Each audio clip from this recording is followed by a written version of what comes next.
Make welcome Commissioner James Coleman. Thank you very much, sir. I had to tease you. Yeah. Well, thank you all very much. It's always a pleasure to come back to the Kentucky Farm Bureau Annual Convention. TJ and I have so many good memories of participating in this convention. My wife was always in the talent contest, won the region a couple of years and performed in the talent contest. I don't have any talents, Mr. President, so I was in the discussion meet and the outstanding youth contest several years, and that really led to our development. And when I graduated from college, we were always involved in Farm Bureau on the Monroe County Board, and I just look around the room and see a lot of friends and people that I consider family, and it's just it's a pleasure to be back here. I can't say enough good things about the Kentucky Farm Bureau, the leadership that Kentucky Farm Bureau exerts all across Kentucky in agriculture. I say this all the time. Farm Bureau is the voice of agriculture, and I sincerely believe that, and I appreciate you, Mr. Haney, and Eddie and Fritz and the board and all the local presidents and local boards for all that you do to promote agriculture and help family farmers in Kentucky. Your hard work is paying off, and I just want you to know how much I appreciate you and appreciate your work. Now, I've got an old college buddy that's in the crowd, and I'm not going to name any names, but I'll tell you he's from Butler County, so you can narrow it down.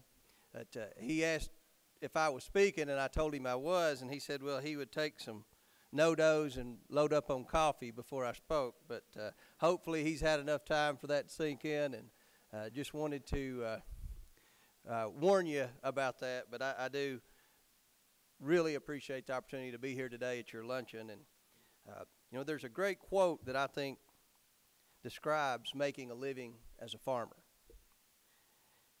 If you're in a bad situation, don't worry.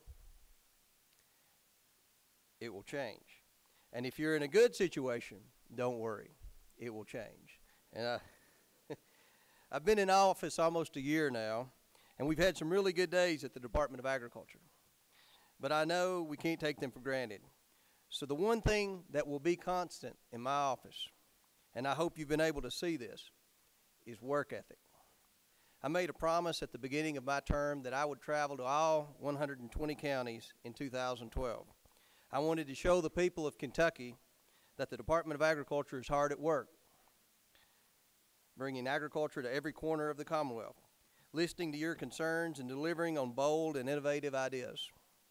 I wanted to be able to stand before you and give a state of agriculture address based on my own eyes, my own ears, and my own interaction with each and every one of you all, our leaders of Kentucky's most important industry and most successful industry.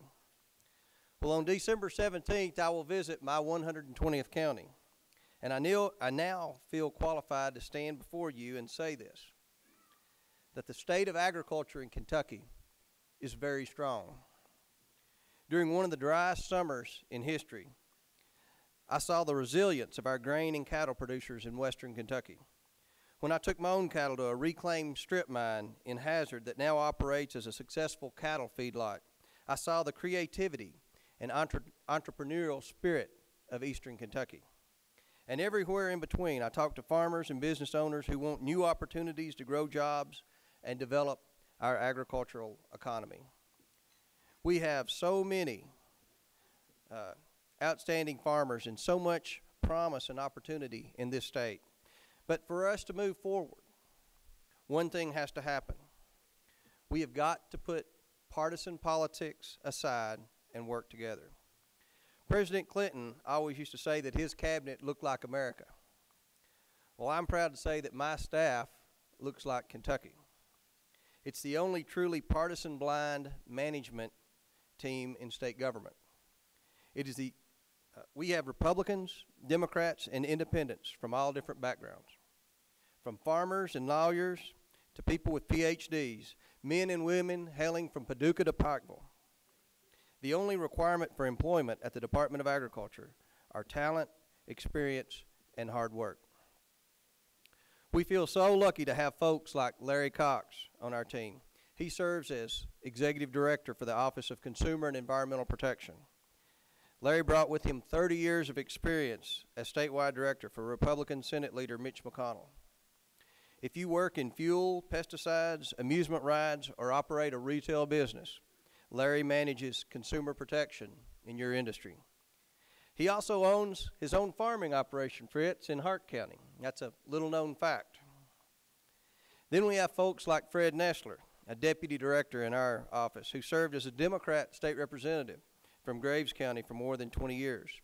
Fred works on our legislation and helps with budget issues.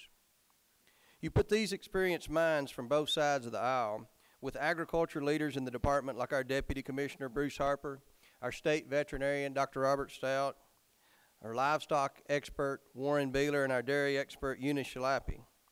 This is the kind of wide-ranging talent and experience that has brought real change to the Department of Agriculture.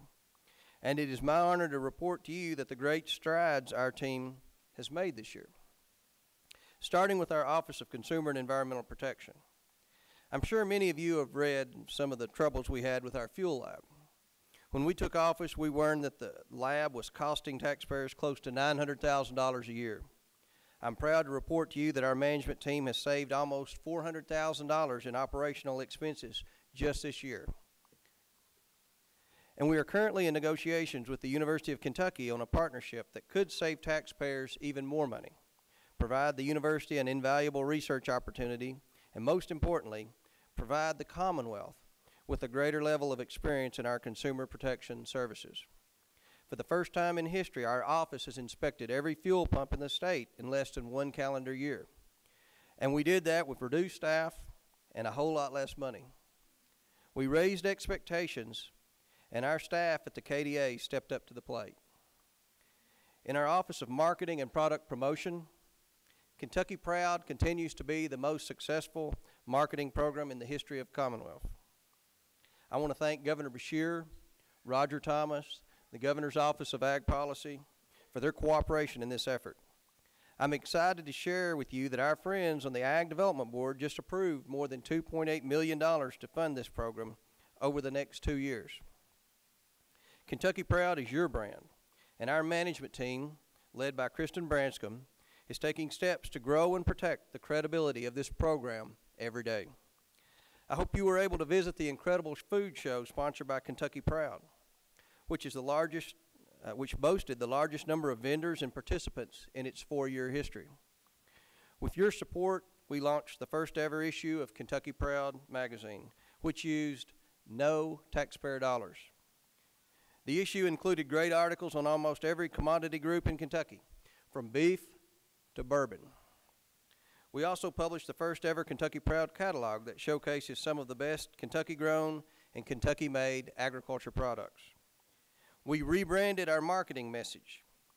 Kentucky Grown keeps Kentucky growing, which focuses on producers instead of personalities. We implemented the first ever Kentucky Proud Policies and Procedure Manual that clearly defines our standards and protects the credibility of the brand.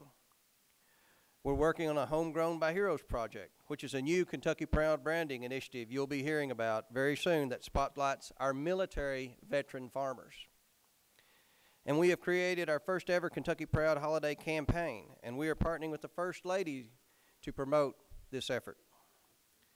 We have totally restructured our organics program, which, as I'm sure you've read, had some serious challenges when we took office. We brought in new leadership, and we're closely monitoring that program. And I'm proud to report to you that the USDA is extremely happy with the progress we've made, and we will be able to maintain our accreditation, which was in serious jeopardy when I first took office. Finally, I hope when you went to renew your farm license plates this year that you dug a little deeper into your pocket and paid that $10 optional fee to support Kentucky Proud, 4-H, and FFA. You know, whenever I go into the shopping mall these days, I get a little depressed and get a little worried about the future.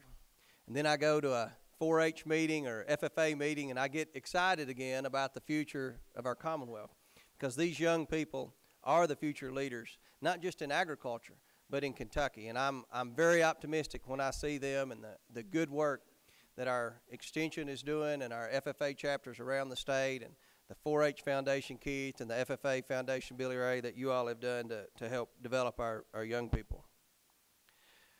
Moving to our budgeting office, we are cutting waste in every area of the department.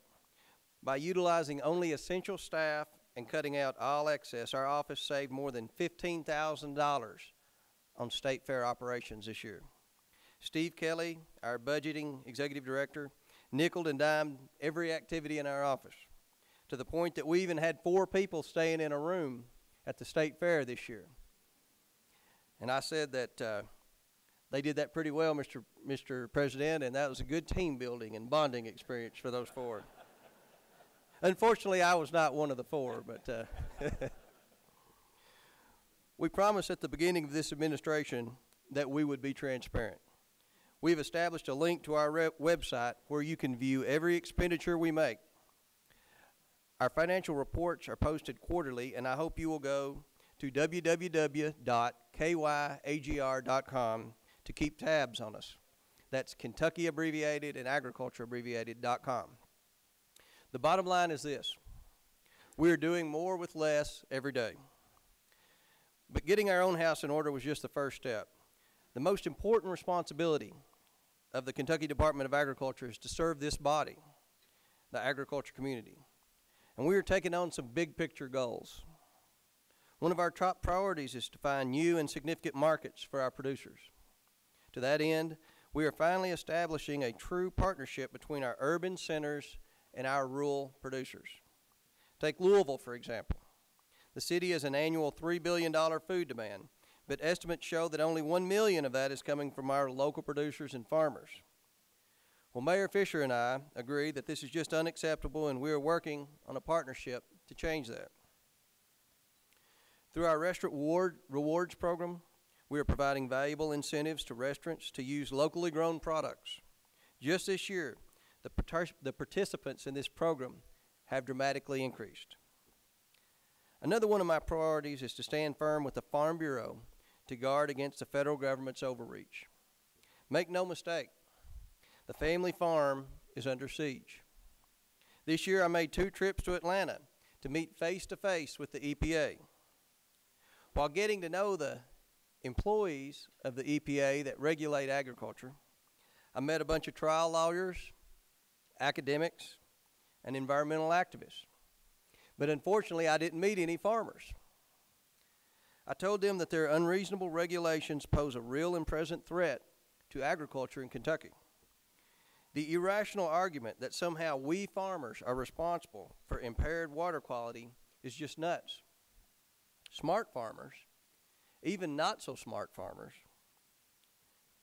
work incredibly hard to keep their soil and expensive inputs on their land and not in the water. Kentucky Farm Bureau, the Department of Agriculture, and every person in this room must stay on the offense. We are a $5 billion industry. We are essential to Kentucky's economy.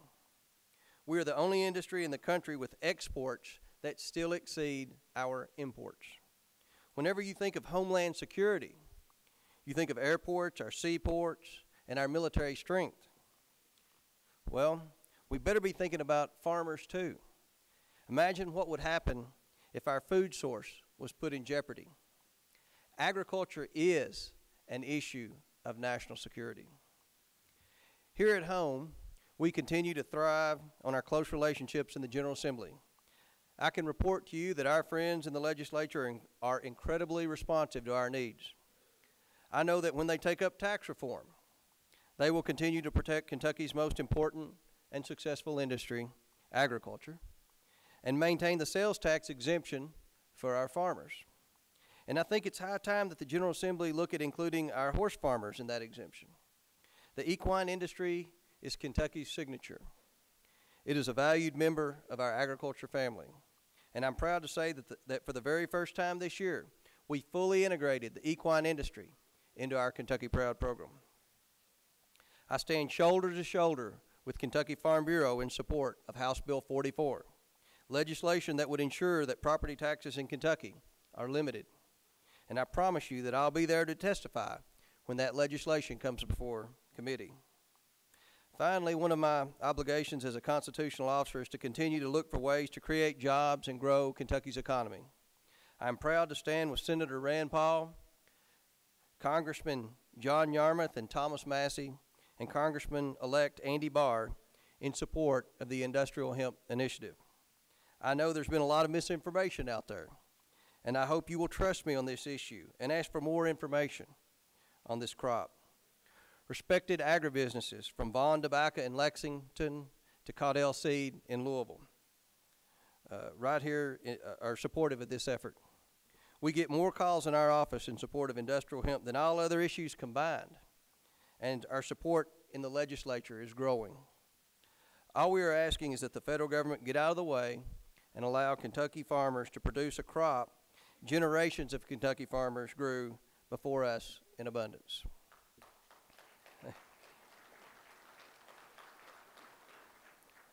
I can't tell you how fortunate I feel to be standing here. I always wanted to be Commissioner of Agriculture, so I'm fulfilling a lifelong dream. I consider Kentucky Farm Bureau and all of you my family. I can't tell you what your support has meant to me and the Department of Agriculture. We've had some challenges, but we've moved past them, and we will move beyond them. As I said earlier, I know we're going to have good days and bad days, but together we've had an exceptional year, and I can't thank you enough. Thank you for everything that you do for family farmers in Kentucky, and we look forward to working with you for the next 3 years. Thank you all.